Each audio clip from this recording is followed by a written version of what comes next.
Right now, we're going to talk a little bit about the law. Speeding.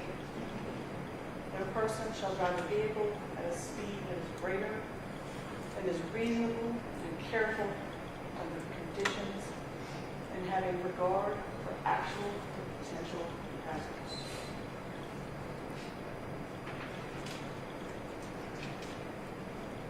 Every person shall drive at a reasonable and careful speed. Every person. When approaching and crossing an intersection, when approaching and traversing hillcrest, when special hazards exist by reasons of weather or roadway conditions.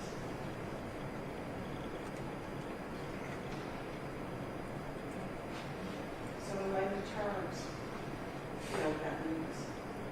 Speed limit is 55 miles per hour. There's a hillcrest, there's an intersection, there are special hazards. So what is reckless driving? Driving of any vehicle in reckless disregard of the safety of persons and property.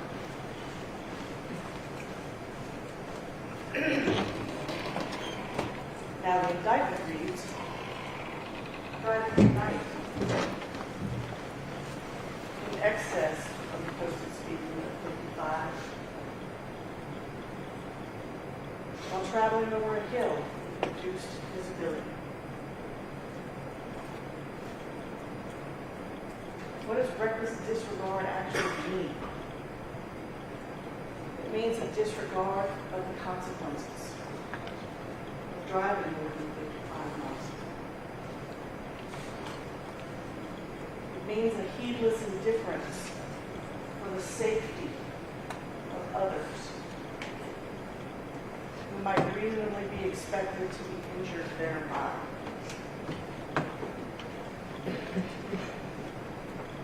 Now, we've all been on the roadways before.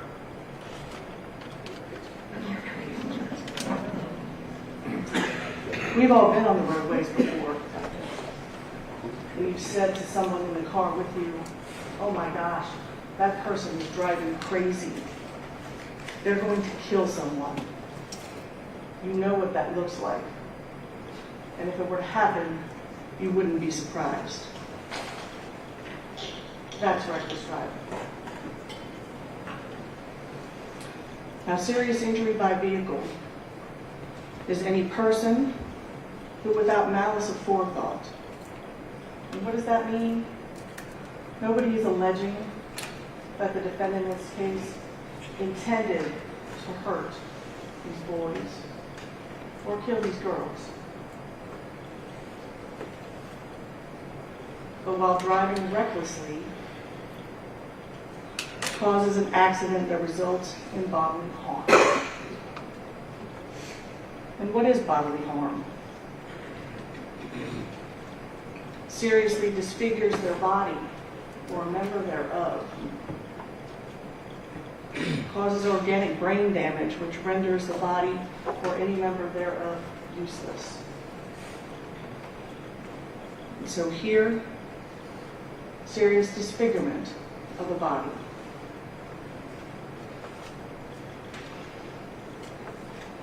Dillon bilateral skull fractures. Causes organic brain damage, which renders the body useless. Ben Finken, organic brain damage,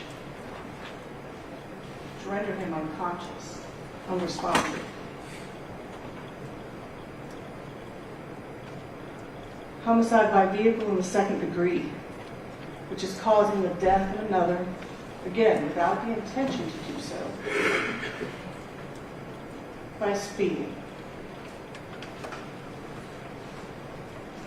Isabella Chinchilla. Who was so injured, she dies at the scene.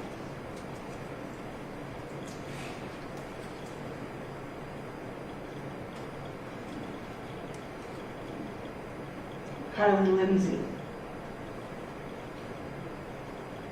who can't be airlifted because of the terrible weather and dies at the hospital.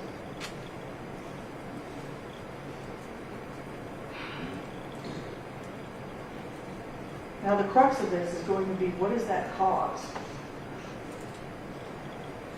And legally, it's called proximate cause. And what does that term even mean? Criminal conduct, speeding, the reckless driving, played a substantial part in bringing about or actually causing the injury or the death. The evidence also must show that the injury or the death happened in a way that was reasonably foreseeable. 90 miles an hour in the dark, in the rain. Is it reasonably foreseeable that there would be other cars on the road? That someone might be at that intersection up ahead? 100%.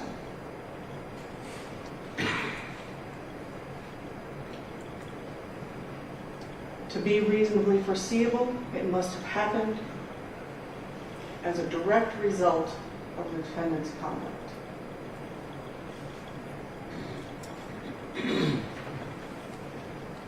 Or a natural and probable consequence.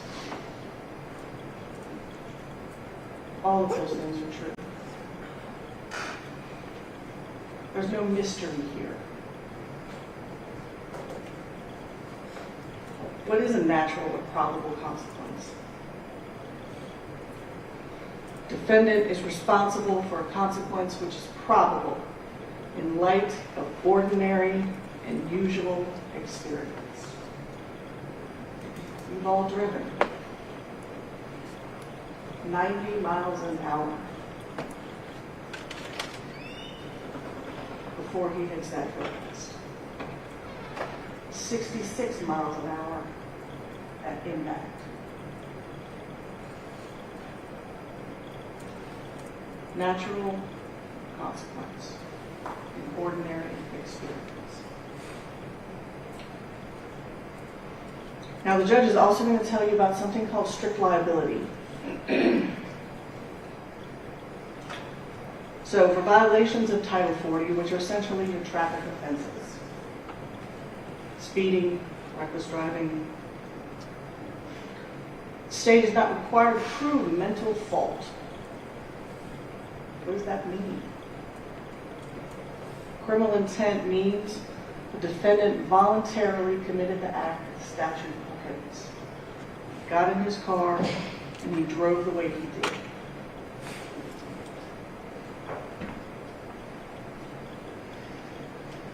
He intentionally drove his vehicle, while a set of surrounding circumstances rendered the manner in which he drove reckless.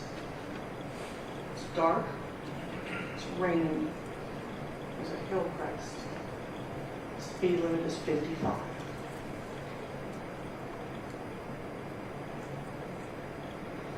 The state is not required to prove that the defendant intended to drive recklessly. The state is also not required to prove that he even knew that he was.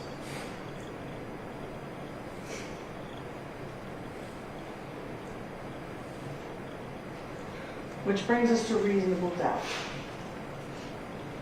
Reasonable doubt is sometimes a hard thing to put your mind around. It's the doubt of a fair-minded juror honestly seeking the truth. But it is not beyond all doubt. It is not for mathematical certainty. So we like to use analogies. So for instance, I'm putting together a puzzle. Got all my edges, started to fill in. I'm not finished. There are probably piece is missing, not done. But you can walk in and you can look at that and you can say, huh, that's going to be a tiger. I haven't filled in everything, but you know what it is. Someone may come along and want you to believe it's a lighthouse, but it's not. You know it's a tiger. And when I come back, we're going to talk about why.